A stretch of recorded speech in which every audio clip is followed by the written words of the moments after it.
อาวุธเจ้าใส่นี่มีเงินอีก โอ้มีเงินนี่เอาไหมเลขเด็ดเบิ่งจับขึ้นมาเบิ่งเลขดูมื้อนี้เลขได้มั้ยเลขได้มั้ยเอาขึ้นก็ได้ตินี่อะไรสิเป็นหยังเพิ่นเอาเป็นคลองบ่เพิ่นเอาใส่เป็นที่เป็นคลองเฉยเงินไหลนองคลองไหลมาใส่นี่นี่15 สิถ่ายรูปมาไว้4415เจ้าสิบ่จื้อเด้น้อยถ่ายรูปไว้ให้เจ้าใครโทรมานะผู้ชายแล้วชายบ่สร้างแล้วโทรมาลูกชายบ่สายฟ้าบ่ใช้ว้าวน้ำพอด้วยฮะว้าวน้ำพอได้นี่พอเห็ดเวี่ยงนี่ได้ตัวกันคักกะลินี่แหละโมเมนต์เช้าเวียงจันทร์เด้อเด้อโมเมนต์เช้าเวียงจันทร์ถึกต้มวันนี้ว่าสายผ้าถึกต้มพ่อแล้วถึกต้มก็สิไปฮะ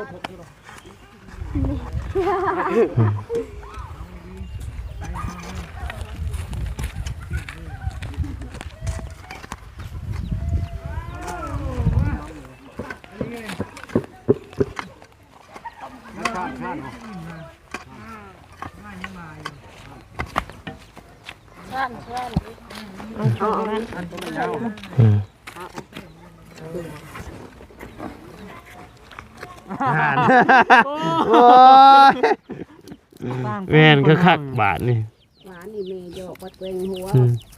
กินฮอดอันสายผ้าอันกินฮอดอันน้องตันกินฮอดน้องตันบ่ดาบางอยู่น้องตันกับอยู่พี่เจ้าสิเลือกอยู่ใช้กันได้หมดบ่นะมันต้องมองอะไรมองนึงแหละที่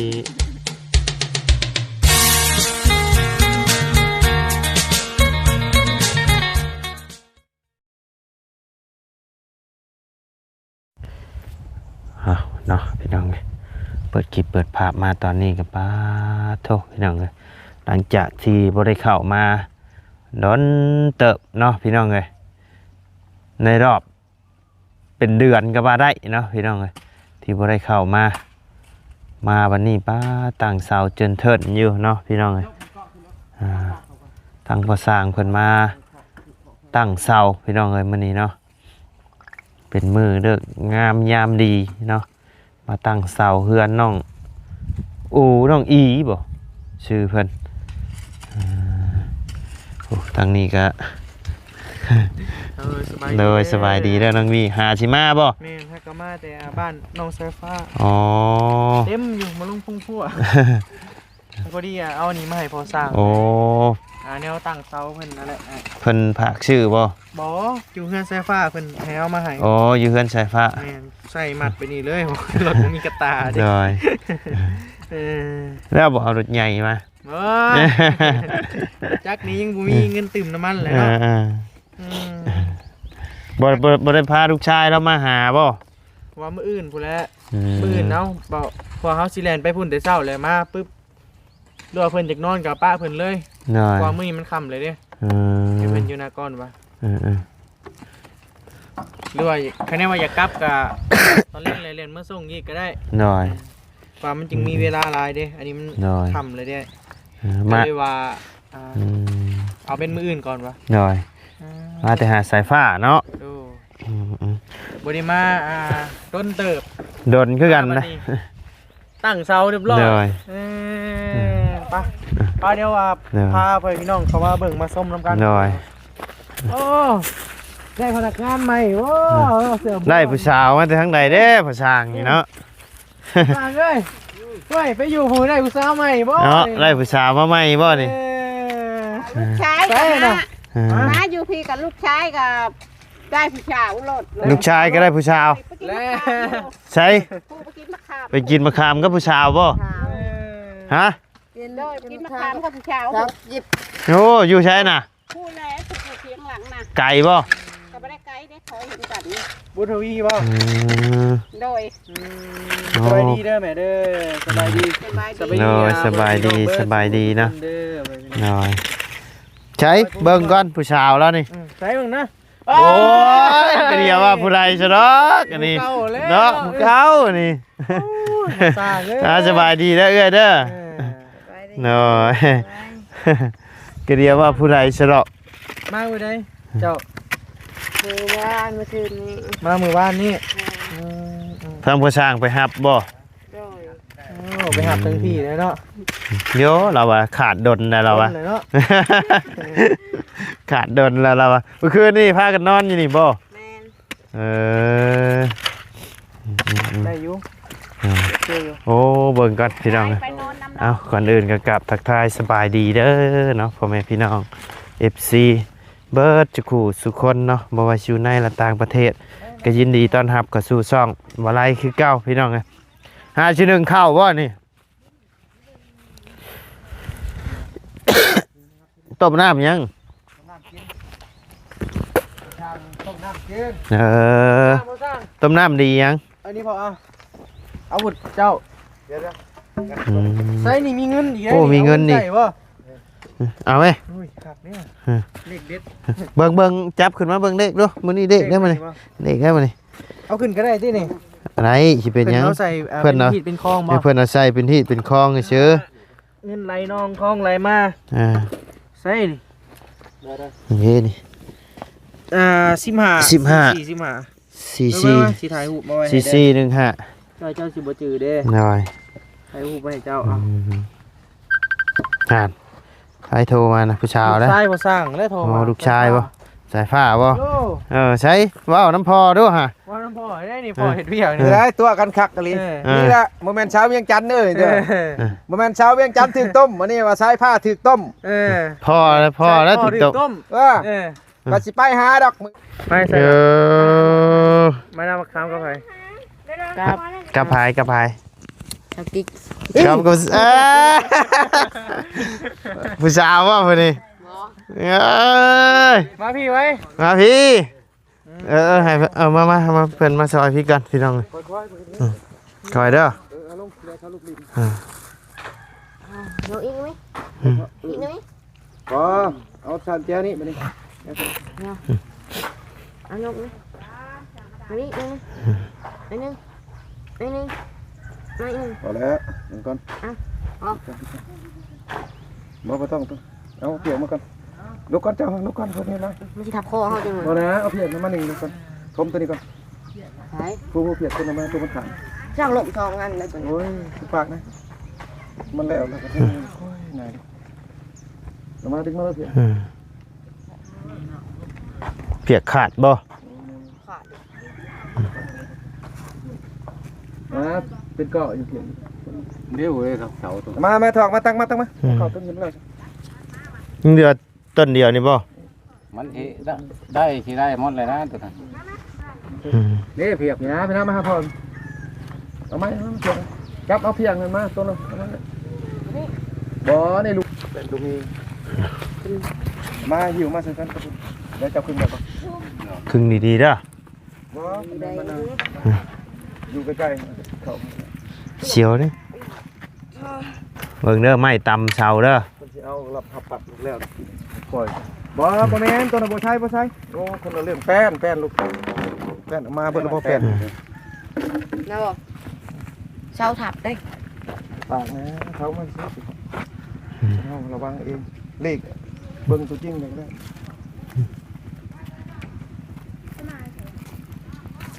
ตอกอยู่นอกแล้วเขาเกี่ยวเอาเองบ่เข้ามาตรงนั้นบ่เลยมันบ่ได้กันแก้กันเลยแป้นที่ไหนเบิ่ง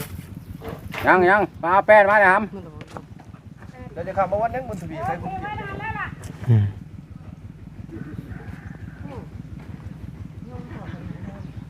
แล้วแต่ความพุ่นจบตายเวลาแล้วมัน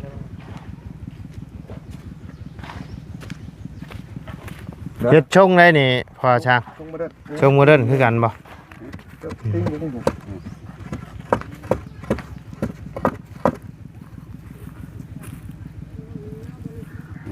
เอาทอกแค่นั้นทอกทุกกำมาทอกอ่ะจะเอาน้ำตัวนี้ทางขุกนะเจ้าบุกเขียตรงนี้มันบ่ได้มา โอเคครับ อ๋อไผ่ตักกันกระโดดที่ตักเท่านั้น หนักเลยติ ที่อย่างนี้แหละบ่มันเมียเนี่ยสิได้ปุ้น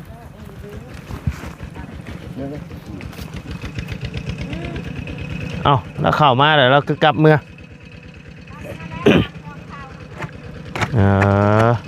ภาคเข้าไปซีบ่ โอ้มาพี่ก็ได้ผู้ชาวเนาะ เดี๋ยวเพิ่นได้ผู้ชาย อืม แกเพิ่นไปนอนประจำละคืน อืม แม่ว่าแล้วเฮือนแม่ละแม่มื้อชงละแม่ไม่ขายแม่ว่า น้องน้องกิ๊กบ่นี่โอ้สบายดีเด้อ โอ้ยสบายดี เอ้ยมาซอยเวียกผู้บ่าวบ่เดี๋ยวเกินอะไรทางนี้เนาะเนี่ยไปมาพากันมาใช้กินนี่ มาเอาข้าว ไปเอามาคามได้บ่มะขาม บ่ได้ซ้ เนาะบ่ได้ไปเอามาคามคักๆข่อยว่าผมบ่ได้ไปเอามาคามหรอกอันนี้ ำไปหันแล้ว ไปยังกันน่ะ เอิ้นนี่ ฮะ มีเพิ่นเอิ้นขึ้นมา ไผเอิ้นยังบ่ได้เอิ้นอยู่ ยายได้เอิ้นจะบ่เอิ้นเฮ้ยเอิ้นยามาอันนี้3 บาท4 บาท เออไปเอามาคามบ่ได้มาคามข่อยบ่เชื่อนะข่อย ไปแต่มักอันนี้ถูก ได้ยังไง ฮะ ไปเอาคามก็ไปน่ะ กับน้องกิ๊กไปเอามาคามถามมาใช่มาคามเพราะว่าบ่มีมาคาม ไปเอาคาม ยันไปนั่งจีบกันบ่จักนี่ฮะ บ่ เอ้ยรอบ่น้องกิ๊กน้องกิ๊ก รอ รอบ่ เลย เฮ้ยงวยหน้าขึ้นมาหน่อยกว่าบุญทวีงามบ่งามบ่เอ้ยมักบ่ฮะบ่ฮู้บัดถามน้องอึ้งน้องตันนี่เพิ่นว่าบ่เด้แต่ผู้นี้เพิ่นว่าบ่ฮู้เพิ่นน่ะเพิ่งใช้มักแล้วนี่เนาะว่ามายืนข้างๆกันเด้อฮะยืนใกล้ๆกันเด้อเงยหน้าขึ้นเด้อหน้าตาคล้ายๆกันอยู่ได้เนาะพี่น้องเอ้ยคือกันอยู่ได้นี่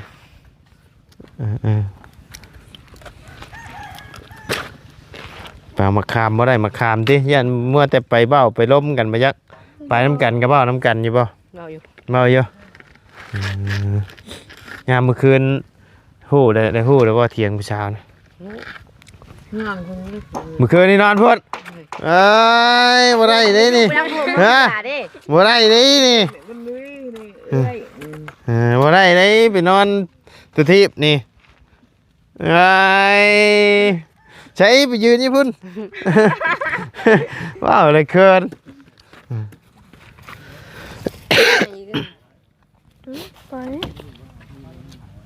ไปนอนอยู่เถียงสาวกิ๊กบ่คือนี่ผมบ่มี ผ้าห่มบ่มี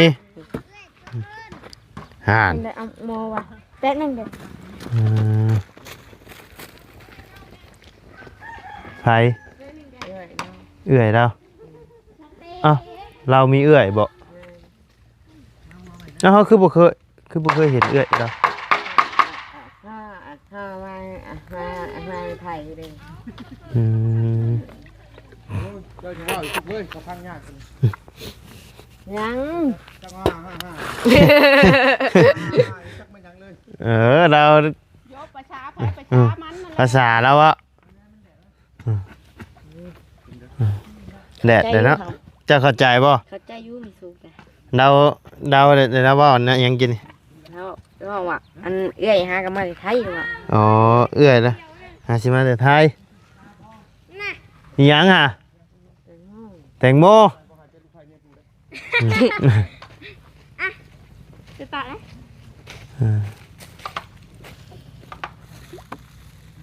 คนละครึ่งวะก้อยบ่ก้อยบ่มีสุข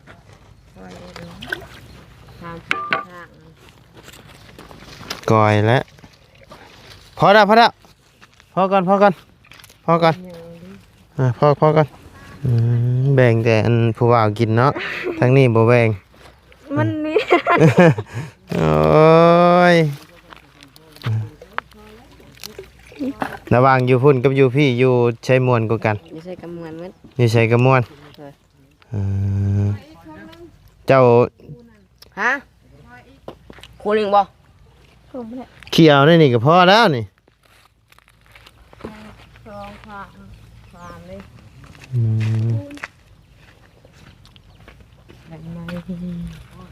ก้อยจ้ะให้แล้ว กระช มาพี่ก็ได้ลูกไผ่เลยนี่ โอเคเยอะเลย ไปยกช่อยผู้ว่าพุ่นยกปูนช่อยผู้ว่าผู้ไปยกได้บ่มายกช่อยผู้ว่านี่เดียวเลยบ่ให้ผู้ชายยกเลยโอ้นี่นอนใช่ปะเนาะโอ้อยู่ใกล้ผู้ชายแห้งห่าวอันนี้เสือเปื้อนไปแล้ว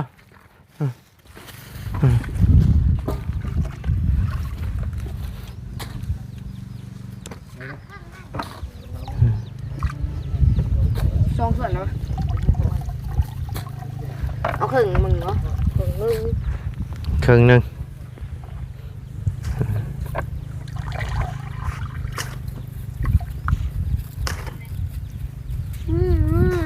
นั่นเสียผม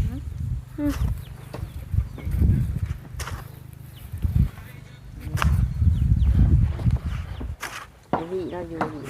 เป็นเนาะบ่รอกเพิ่นหม่องในเด็กน้อยหลายเพิ่นมักจิละ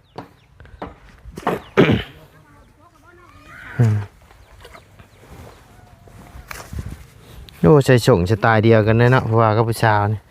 ผู้ว่าก็เหยียบท้ายผู้ชายก็เหยียบท้ายผู้ชายบ่ได้พาไปการเขียดบ่พี่มาพี่อยู่พี่อยู่คนละมุมกล้องมันบ่เห็นเฮ้ยพี่เจ้าหามาอยู่ใกล้ผู้ว่าเห็นไหมโอ้โหเจาะเลยเลยโอ้ฮอนแดดใช่ไปอยู่ใกล้ผู้ว่าพุ่นมึนเลยได้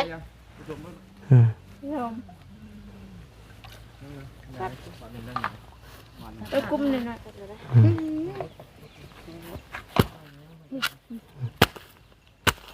เอานี่เลยป่ะ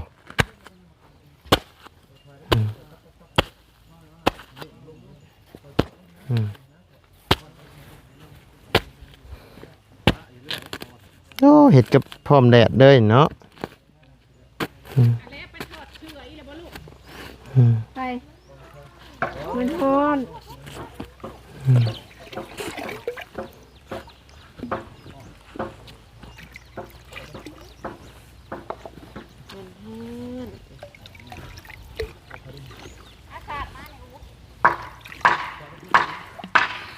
บ่ได้ถือเครื่องมาบ่บุญทวีฮะถือมาอยู่บ่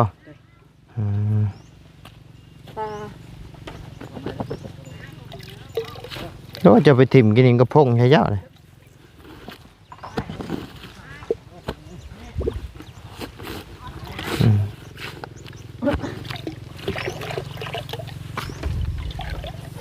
แม่ไปชมปูนช่วยผู้ว่านะยืนให้กำลังใจบ่ยืนให้กำลังใจผู้ว่าใส่เบิดเลยบ่น่ะเบิดเลยเหรอวะบ่คือพอแล้วพอแล้วเจ้าก็เฮ็ดเป็นบ่ผสมปูนนะแม่นจะพอได้อยู่ใจไปยืนพังหน้ากล้องนะบ้าบ่เห็นนี่ไปยืนนี่ฟังเอาไปโ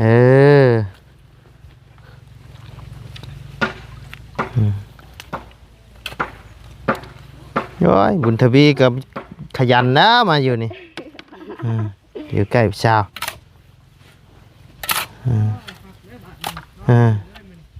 นอนอยู่นี่บ่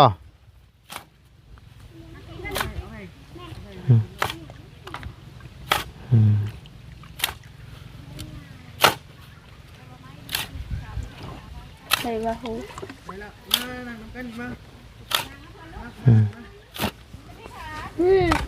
โอเคดึงกูกินลงเร็วเดินได้ทางนี่ฮะสบายดีชื่อยังพูดนี่ชื่อน้อยชื่อน้อยทนได้ชื่ออูชื่ออีนะจงพูด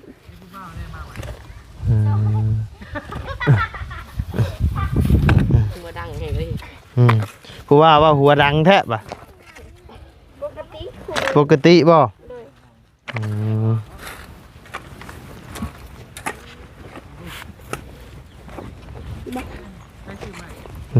ป้อนผู้ว่านี่ คือหวานออกมา อ้าวเมื่อวานบ่ โดย อืมให้ผู้ว่าชิมมึงดูหวานจ้ะ กินบ่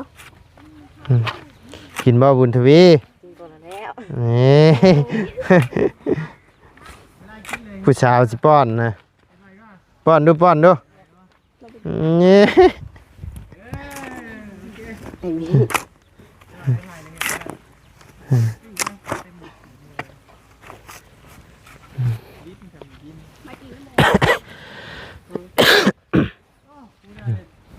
สนใจเฮาหมักงูเนาะ โอ้แต่ผู้สาวให้กินยังให้กินก่อนเด้อวะ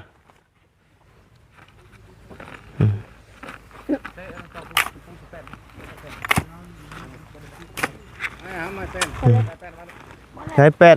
นี่แป้นบ่ ดาว ปอมนี่แหละ เอาดินมาชมตัวนี้ดินชมตัวนี้ชมนั่นแหละชมเขาโอ้ทบตัวนี้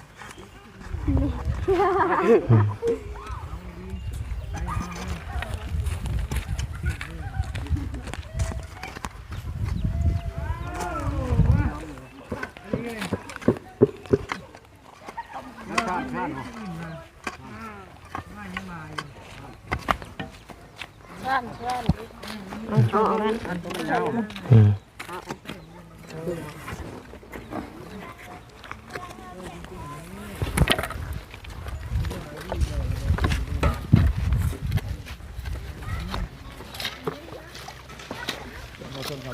เอาไว้แล้ว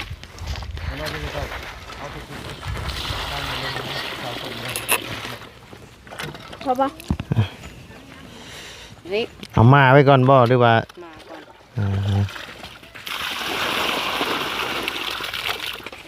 พอปะ ใส่อีก โอ้แดดแท้เนาะ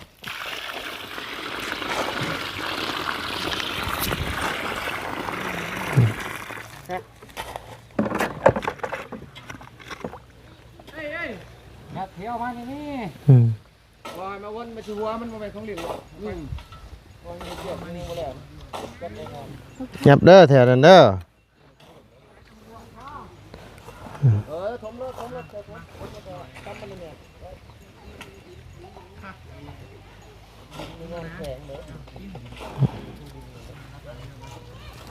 เป็นการเกลียดกับผู้ชายเด้อบ่แดงเด้อ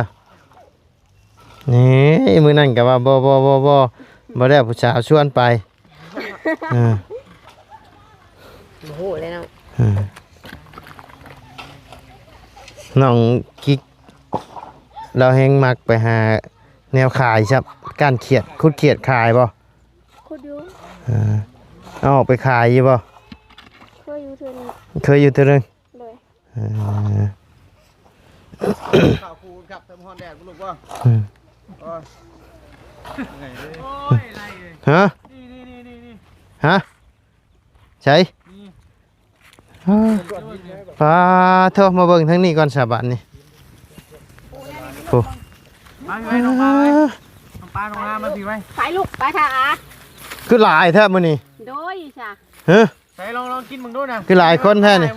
ฮะ นี่มาจี้ให้มึงดูนี่ เห็นไหน น้องอย่างน้ำเลยนี่ เห็นได้ไหน เลยนี่ เห็นได้ไหน อ้าว เห็นได้ไหน มาเข้ามาใกล้ไหม ข้ามาใกล้ มา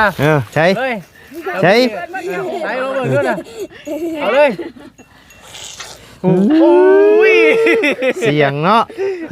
จะแซ่บเลยดิ ข้าใหญ่บนข้าน้อยข้าน้อย แซ่บแซ่บบ่ละแซ่บอยู่อืม เข้ามาตอนนั้นมี4คนหรือ5คน 6 คนนะ 6บ่ แม่น โอ้ย เด้นี่ก็เบิด ลูกของแม่ตัวใหญ่กับตัวนาตัวเห็นหมด เฮาลืมชื่อเพิ่นน่ะเลยผู้นี้ชื่อหยังไง เรื่อย ชื่อเฮือย โดย คือไง อันนี้ เป็นน้อย ชื่อน้อย อันนี้ เดืออู ชื่ออูผู้นี้บ่ชื่ออีเด้อ โดย สิไปนั่งน้ำกันเด้อฮะเข้าไปนั่งน้ำกันไหม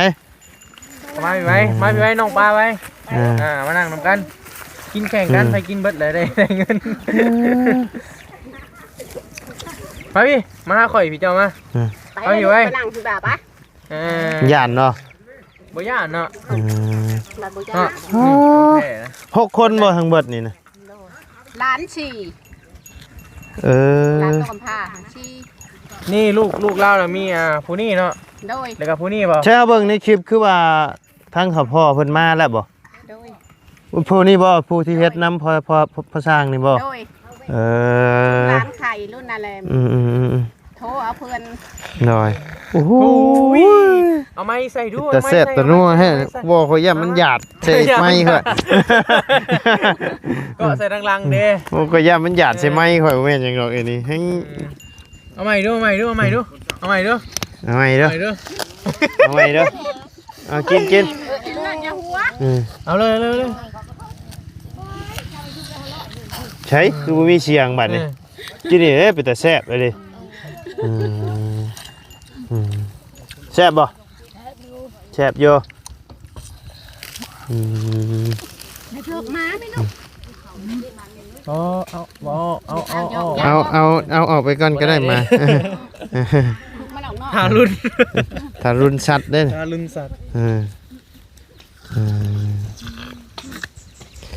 แซ่บเนาะ พากันกินข้าวกินน้ำแล้วบ่มื้อนี้เฮ็ดยังกินแม่มื้อนี้ เป็ด โอ้ขาเป็ดชูช้างได้บ่ โดย สิได้เงินงาม ย้อยเพื่อสิได้เอาเคลื่อนงามเบิดอยู่ดอกหมูเจ้า โอ้ เบิดฮอดหมูฮอดแบ่พุ่นแหล้ว บ่มีแนวกินเนาะใกล้ดอกพักหญ้าแล้วก็ปลูกไว้อยู่เนาะ หลายอยู่ได้ทางลุงน้องๆเพิ่นก็พากันทดยาม น้อย มาคือว่าน้องๆน้องๆนี่มีความแบบสามัคคีกันน่ะเฮ็ดเวียกซอยกันเบิดทุกคนเลยแล้วก็ฮู้ความทุกคนเลยได้ตามที่ว่าเคยเข้ามานี่นะ โอโอ นี่ อี อี อา ป้า ปลาอันพวกนี้ปลาบ่พวกนี้ โดย ปลาอันนั้นเฮือย เรื่อย ไอ้นี่ น้อย น้อยโอ้เนาะลาย เอาตัวอไปเลยเนาะ หน่อยโออีอาโอ โอเอโอ่งมาบ่ได้เด้ไปดูหน่อยนะ เฮ็ดหยังกันนะเฮ็ดหยังกันนะโอ้ย2 คนนี่บ่ได้เด้นี่ไล่มะขามก็ลักกินอยู่2 คนมาแบ่งมาไอ้บี้ไว้มาแบ่งไอ้พี่กินน้ำแน่ มานั่งอยู่ มาพี่มานั่งอยู่ห่มพี่มาพี่น้องกิ๊กโอ้ยได้ผู้สาวบ่อยากมาหาเลยเนาะมาหาดีกว่า เด็ดนั่ง ฮะ น้ำเด็ด เอามันแดดได้จังเอิ้นเข้าห่มนะ นั่งไม่หุ่ม บ่นะอยู่นี่แห้งห่มเลยนี่โอ้ยมาพี่ไหวไป นั่งใกล้ผู้ว่าวนี่ ขาบักโดดนอนกับปี๊บหมดเลย บอกนะ เพื่อมาขามจกอยู่ ใบหามะขามบ่ได้มะขามนี่งดได้เฮากะ ในสไตล์การแต่งตัวนี่คือกันเลย อันต้องปลดหมวกออกด้วย วัยรุ่นทรงเอ ปลดหมวกออกด้วย วัยรุ่นพร้อมสร้าง ทรงหน้าตาก็คล้ายๆกันนะเนาะคล้ายนะใช้หันหน้าเจือๆดูอย่าหันข้างหันหน้ามาพี่เจ้าฮะบุญทวีมันจะมีจักปีเลยหรอ 15 ต้องจักเนี่ย เอาแล้วซ้ำกันเลยบาท น้อยอยู่เป็นหมู่กันไปก่อนเด้อล่ะเด้อบ่ฟ้าวคิดเด้อเรื่องน่ะเด้อ จะเป็นหมูเป็นซื่อ โอ้โหบ่เกี่ยวแล้วดอกว่ะเนาะบุญทวีนี่เขามักไอ้นะถามมามักบ่ฮู้เพิ่นว่าถามไผ ถามบุญทวีนี่นะถามน้องตันว่ามักบ่ถามผู้นี้เพราะว่ามักบ่ผู้นี้บ่ฮู้มักบ่ผู้นี้นั่น คำตอบคือกัน คำตอบคือกันบัดนี้แล้วบุญทวีสิได้มาอยู่บ้านน้าแพะ บ่ได้มีหาสายฟ้าแล้วเนาะ บ่ได้มื้อหาน้องนะบัดนี้แต่นี่ก็บ่อยากมื้อซ้ำนะเฮือนเจ้าของนี่ เมื่อบ่ อ่านโอ้ยแม่นคักๆบาทนี่ หวานนี่แม่โยกบัดเวงหัวกินฮอดอันสายผ้าอันกินฮอดอันน้องตัน พี่น้องน้องกันบ่ ดาบางอยู่น้องตันกับอยู่พี่เจ้าสิเลือกอยู่ไส อยู่ในกันได้หมด บ่นะมันต้องมองอะไรมองหนึงแหละที่ อยากอยู่หลายกว่ากัน สำคัญ สำคัญ เลย คันพอช้างพาไปใช้กระไปเนาะ เลย ใจสิได้มาอยู่นี่แน่ดนนี่เพื่อเฮือนสิแล้ว โอ้ มีอยู่แล้ว 3-4 เดือน 3-4 เดือน เบิ่งเดือนนี่เดือนหยังเลย เดือน เดือนนี้เดือนหนึ่งหรือเดือนสองเดือนสอง ก็ถือว่าเป็นช่วงที่ว่าเฮ็ดเวียกได้สะดวกสบายเพราะว่ามัน เนอะ เป็นยามฝนเด้ แมน ถือว่าโอเคอยู่ เออ ถ้าว่ายามฝนนี่มันสิยากน้อยๆนึง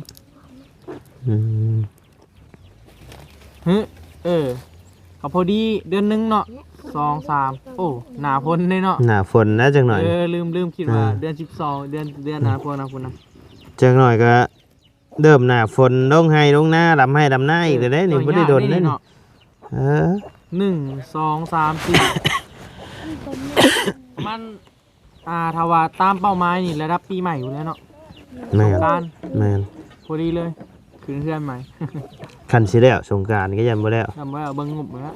ยันงบ งบเจ้ามีมาหรือบ่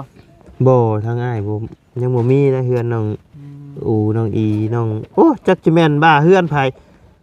หลายโพดเฮือนส่วนรวมเนาะ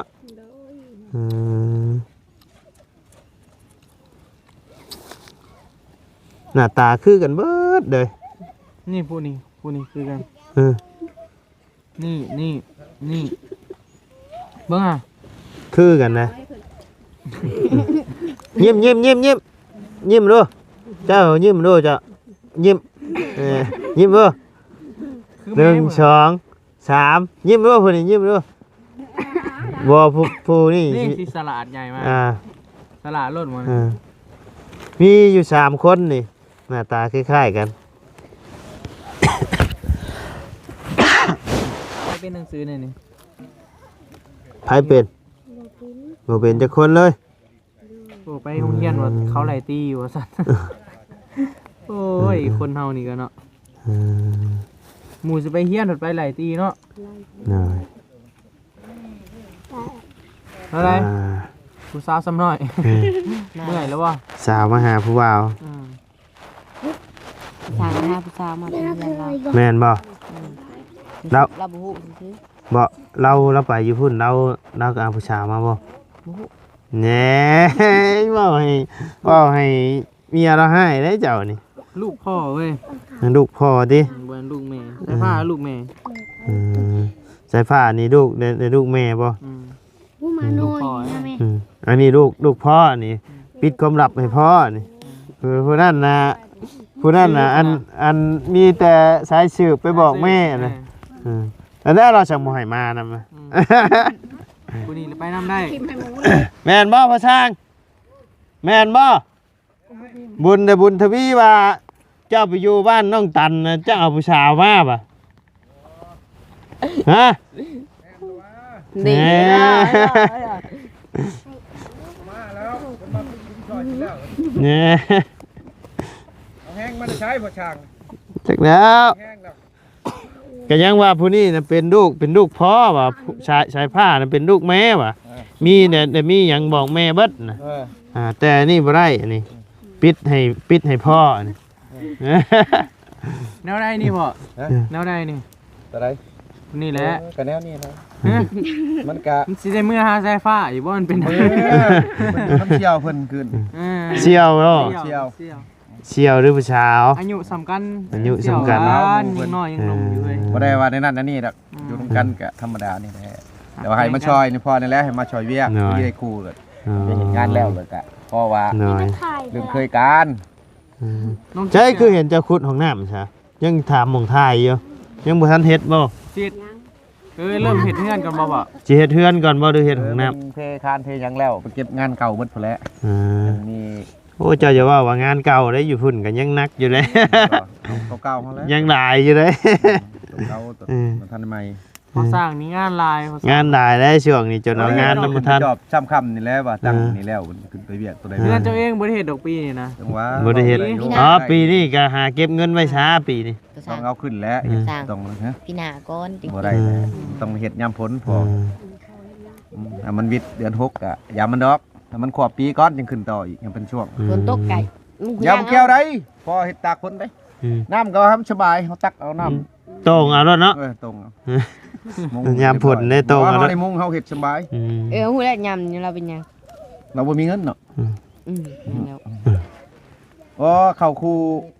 คืองัวเกียนนี่แหล้วจากเมื่อแล้วชุมเฮาก็แต่ว่าเก็บงานตัวนี้ให้มันเบิดก่อน หน่อย แต่ว่ากันมามีต่ออยู่นี่ก็มีแต่เฮาตั้งคานตั้งหยังให้เพิ่นดินเข่าเด้ หน่อย ว่าสิถามเพิ่นว่าสิเอารถมาถอกบ่เลยเพิ่นสิยุ่งเองนะ หน่อย ก็รอบแบบใดเพราะว่าดินเข่าแล้วเฮาปรับแล้วเฮามาเทคานลอยทางกลาง หน่อย มันสิก็เบิดเพิ่นเฮาก็ไล่เบิ่งกับถามเบิ่งรายละเอียดเพิ่นก่อน อันจะตั้งนี่ในราคาเท่าไรจ้ะ ต้นละพัน ต้นละพัน แต่เก่าเพิ่นว่าสิเอารถมายกคนนี้มันก็คนยกมันได้ซำนี้ก็ต้นละพัน ต้นละพัน แม่น บ่ได้รวมทางก่อเอวเทคานบ่ บ่แล้วก็ต้นละพันเท่านั้นแหละจำนวนปกติ รวมกันเบิดบ่ทางอ๋อ แม่น รวมก่อเอวเทคานเนาะ แม่น อืมต้นละพัน ต้นละแสนกี่ เฮ้ยต้นละแสนกีบเบาไปเรื่อยๆเจ้าค่ะ เจ้าเฮ็ดบ่ตอนละแสน ทองเอายังเม็ดละแสนเลย เอาโอเคสำหรับพี่น้องสำหรับคลิปนี้ แม่น ทางบ่ไลก็สิได้ขอจบคลิปปิดคลิปลงไปเพียงสำนี้ก่อนพี่น้องเอ้ยพบเจอกันในคลิปหน้าเนาะบุญตะวีนี่คือสิบ่อยากเมื่อแล้วละบาดนี้เบิ่งคักเลย งานเข้าแล้ว งานเข้าแล้วภาษาอังกฤษ เตรียมเด้อภาษาหางเจ้าเด้อ เยังไม่ได้ ฮะ เอาไปน้ำเรื่อยๆแล้ว ไปทางไหนรถ ไปน้ำกันน้อง ไปทางไหนมีแต่พาลูกชายมาพ่อแต่ผู้สาว ไปเฮ็ดหมองใดกะไปเฮ็ดห้องน้ำเพื่อนน้องน้อยกะผู้สาวอีกนี่ งานได้ โอ้ยน้องน้อยแล้ว ไม่ได้ไล่คุย เออเนาะโอ้ยบุญทวีนี่ เจ้าก่อนสิบอกมักไผคิดดีๆเด้อ บ่ได้ว่าเรื่องมากดอกอันนี้ไม่ได้ล้มกันนั่นน่ะ อันจะบ่ได้ได้เผื่อเฮ็ดเฮือนดังนี้แล้ว 18 ปีผู้แล้ว อืม 18ปีหาเงินก่อน โอ้ยเฮายังใส่แต่15เด้อเฮา เดี๋ยวเป็นน้ำเจ้านี้ เสียแล้วเฮา พอได้22ปีพุ่นเป็นไงเนี่ย เฮาใส่แต่15ผู้เฮา 22ปีพุ่นพอ บ่ได้เสียได้เฮา อ้ายเลย20ปียังมีผู้สาวอยู่ โอ้เรารอเราเลือกอันนี้นะ หมอบ่มีคนเอาเด้ อืม พี่เรา เอาหินใช่ เราเลือกไป เราเลือกร้ายนี่นะ โอ้ยยังหาเงินบ่เป็นเด้ยังเลี้ยงเขาเจ้าบ่ ยังเลี้ยงเขาบ่กุ้มเนาะ แม่น อืม ตัวเองก็ยังขอเงินแม่ใส่เป็นวัน เราเป็นสายกันมาแล้ว โอเคจะป้าสบายดีเด้อพี่น้องเด้อป้าสบายดีน้องกิ๊กเออ สบายดี ค่าแต่ยิ้มอยู่เนาะเออค่าแต่ยิ้มอยู่ไปพี่น้องเอ้ย